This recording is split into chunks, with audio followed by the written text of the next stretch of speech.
for joining us, Thank you. Vikram. Thank I was you, looking Tasmai. forward to this chat the whole day, just to learn more about AI.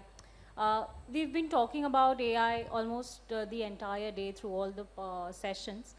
But when we talk about AI, the common thing that comes to our mind is ChatGPT, generative AI. That is one component of it, right?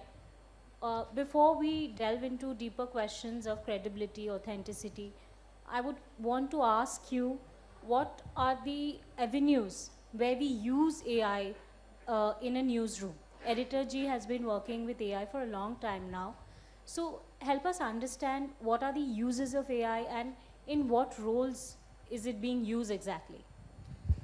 Okay, now that's a question that's going to take a somewhat long answer. We have all the time. All right. So when I left NDTV way back in 2016-17 to say we need to set up Editor G, and it was driven with the thought that AI is going to come and AI is going to change everything.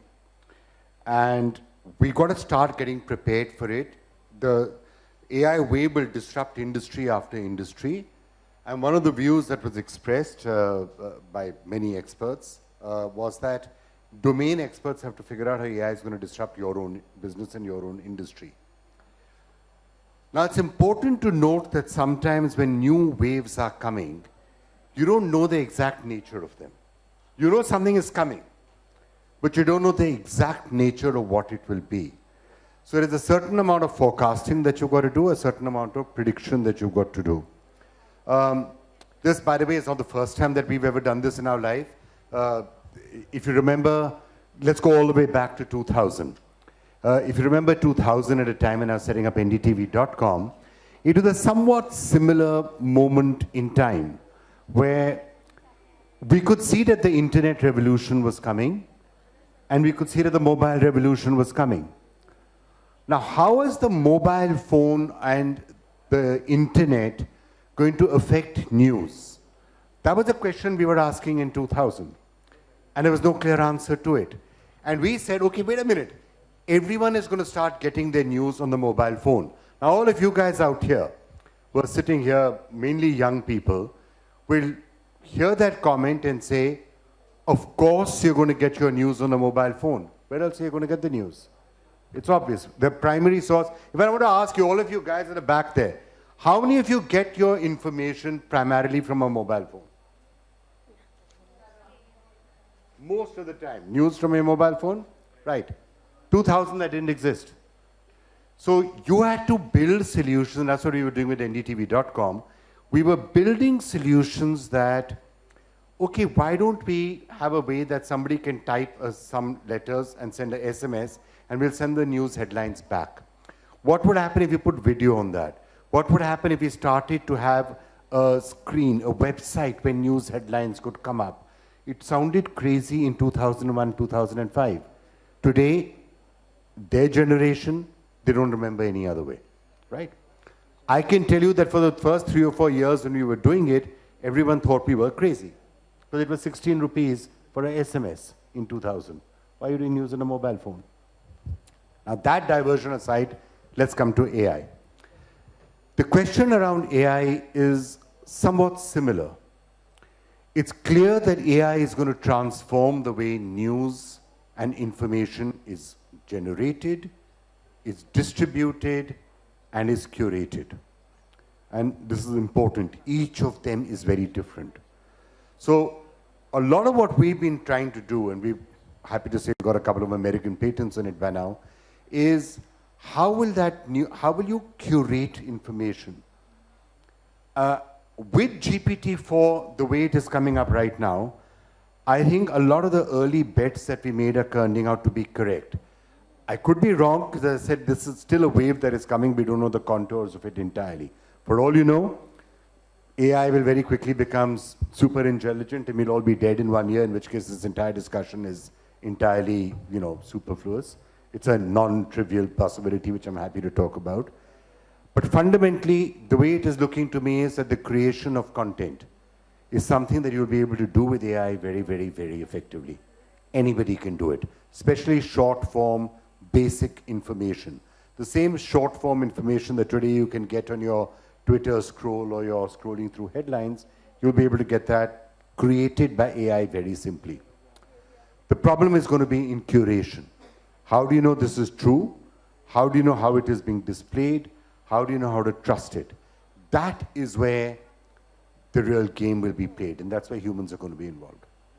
Absolutely. You know, that was the second question I was coming to. Of course, we've all enjoyed the benefits of AI, but that is where we talk about balancing accuracy and efficiency of AI-driven curation, reporting, writing, whatever you call it. If you can help us understand what are the tactics that you employ to ensure that balance is there between efficiency of AI and accuracy that is to be maintained. So for starters, I think it's important to be clear that I think we are at the very early stages of this. The way it is recursively learning and improving, where AI was 5 years ago, where AI was 3 years ago, where AI was 2 years ago, where it was 1 year ago, and where AI is going to be 1 year or 2 years from now. This is still the very early stages of the curve. I have very little hesitation in saying, I can already see that when it comes to, for example, skill of writing, you paste some basic information into a box and say, can you summarize this in 600 words for me? AI today can do that much better than I can.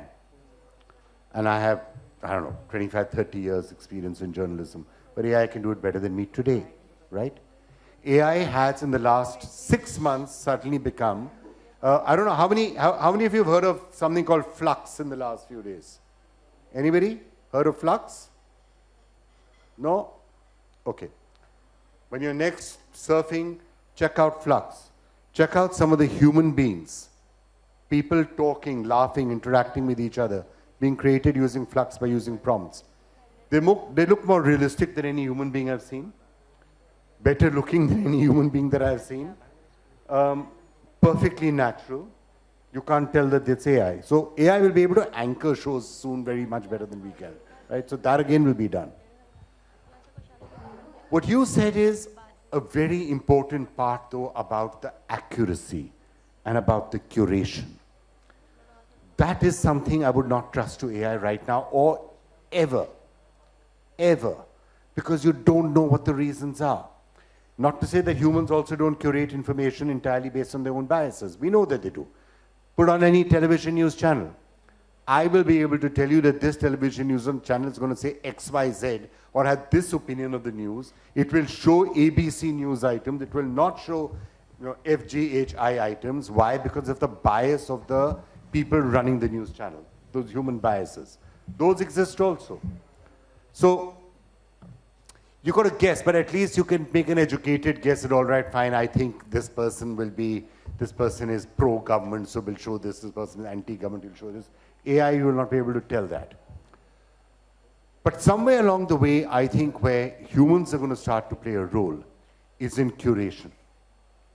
And I have a feeling at the end of the day, there will be individual humans and individual brands, human brands, whom people will trust more. That, okay, this is authentic and this is correct. Absolutely. But it's just a theory. You should actually put this up for vote, right? We will. Actually, can I put this just for my own curiosity, guys? I'm asking you a question. Let's do a snap poll on this. 2 years from now, do you think you're more likely to trust a piece of information if it has come to you from AI or if it has come to you from a human being? How many think you would trust AI more? How many of you think you trust a human being more?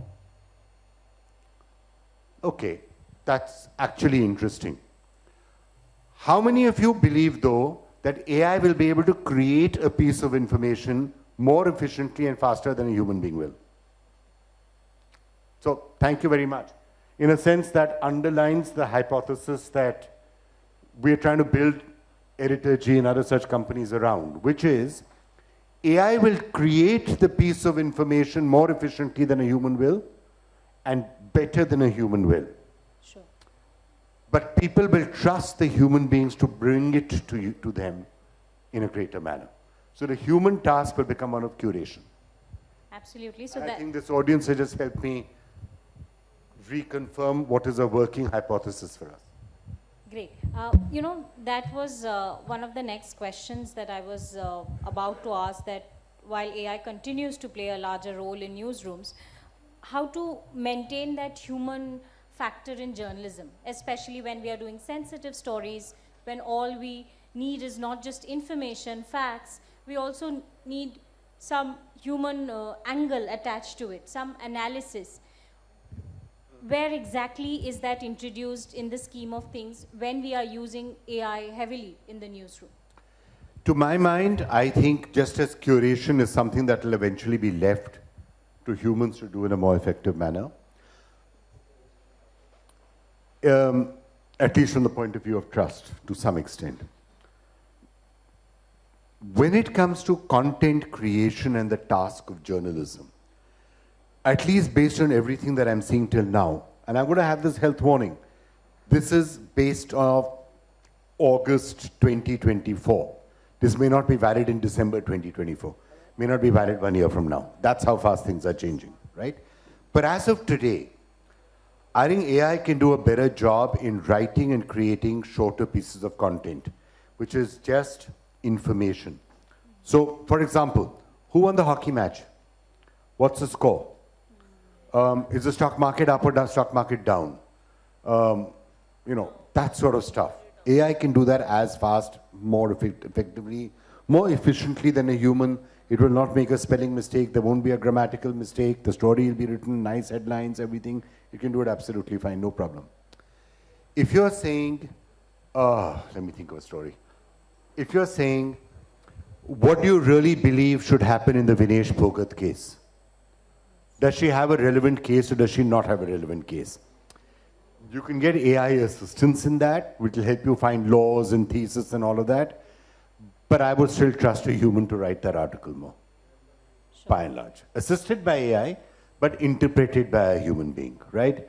Questions around gender sensitivity. Questions around that Algerian boxer, you know, what should happen? Can an AI really write that story? No, you probably need a human being to come in and do it. As of today, as I'm saying, 6 months from now, maybe not. Sure.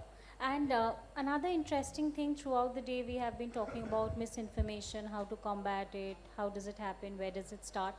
So, you know, we're trying to understand from an expert such as yourself who has been using AI in his newsroom, where exactly does verification, fact check come in when reporters or people in the production team are using AI? So, I'm going to just speak about the editor-G approach to this, not necessarily what the broader audiences and others may be doing. In our case, we believe that the correct solution is to create a safe pool of stories, right? And that is a task which AI can help in, but eventually it is humans who select a pool of stories. And from those pool of stories, the news playlists that we are having will be built. So our technology within a short period of time, and it's already there, but the app will be relaunched very soon, it essentially enables anybody here to say, play me the news, and it will create a news channel for you. But the stories that will go into that news channel, the pool from which those will be selected by AI to show to people, that task will have a human influence in it and human control over it. Great. Another thing which you have briefly touched upon before in one of the answers, I would still like you to elaborate a little bit more on that. When we are using AI for curation, and AI is using all the material that is already available online, some of them have political undertones, they have their biases, etc. So, from a reader's point of view, is there I would not trust editor, Yes. I would not trust AI to do curation right now. Right.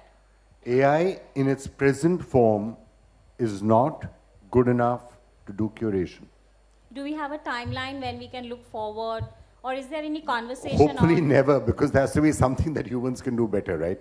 Right. AI can write stories better, edit stories better, find better pictures, animate it better, within 6 years, AI will be able to anchor news. I mean, it's not a very high bar. A lot of television news anchors have become pretty bad, or maybe have always been bad. So it's not a very high bar, but I do believe AI may well be able to anchor better also. Can AI fundamentally curate stories better than humans? Perhaps not right now. Sure. There is a human influence in it. And I'm telling you that this is something which we've tested. The very first algorithm that Editor J had created gave it entirely to AI to curate news lists. And then we found that you needed to reintroduce a human element into it, and it works better. Right. Another very interesting question, Vikram. Everybody has been talking about, journalists have been talking about. Ever since we've started using AI, there has been a debate around the fact, will AI kill jobs, right? So please help us understand that. Do you see at least streamlining, or how is that going to happen? Well, unfortunately, if you're asking me for my personal view, I don't think there's any way of sugarcoating it. I would be very surprised if AI did not actually, kill jobs.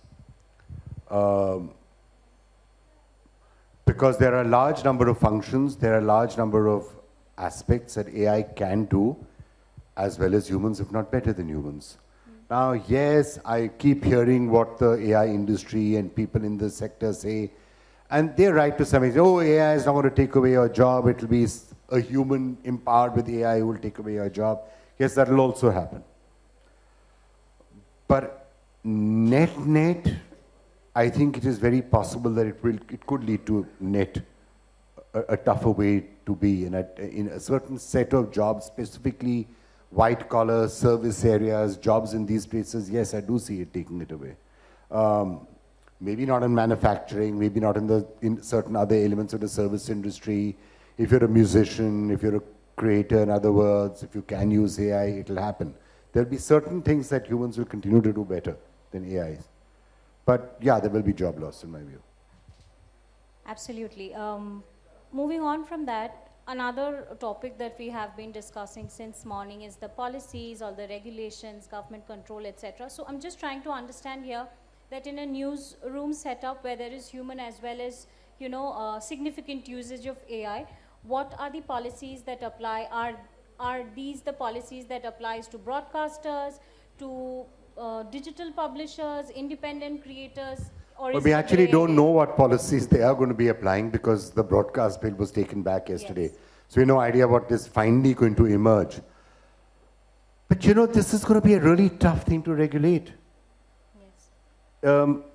I keep hearing a lot of people sitting and saying, and frankly, what I find almost baffling is the amount of time and attention that is actually spent today in discussing or talking about AI.